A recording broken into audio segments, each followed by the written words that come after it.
Ako si Clyden, masipag ako sa galaan. Kaya tara, samahan mo ako.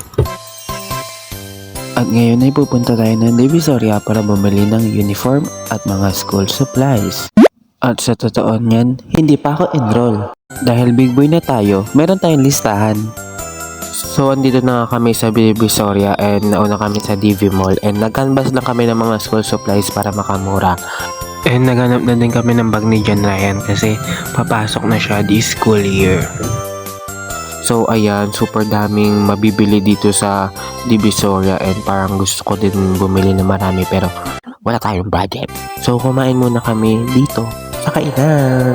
So ayan na nga, nakabili na tayo ng school supplies and pumunta naman kami dito sa 168 para humanap naman ng uniform. So ang dami din dito mga damit at iba pa.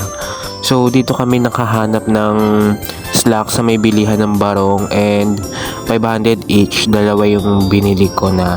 So 1,000 yan. And ayan na nga, nabili natin dalawang slacks and dumaan dito yung tito ko sa may Andy ko and may bibilin siya and super mumura guys ng mga bilihan dito. Na surprise ako sa mga price, super mura. And ayan, bumili din ako bag for 50 yan and trinay ko din yung original na magic water dito sa may Divisoria. Super refreshing niya, ang lamig-lamig. Tapos na nga tayo mamili at ayan yung napamili natin and bali naka 2k plus tayo. So ayun, nagulat din ako sa price ng nabili ko pero yun, nabili na natin.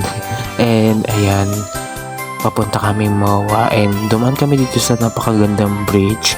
This is my second time na napadaan dito and parang bago lang ata ito. So ayan, napadaan din kami dito sa may Manila Cathedral. Nakakamiss ang IGMP. So andito na kami sa MOA and pumasok na kami dyan.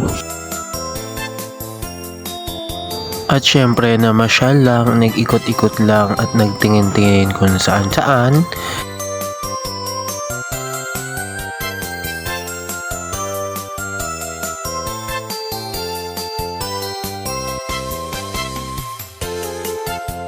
And ayan, kumain din kami dito sa may Shakey's. Maraming salamat po Daddy George sa palibre. And after nyan na umuwi na din kami. So hanggang dito na lang. Maraming salamat sa papunta. Bye bye.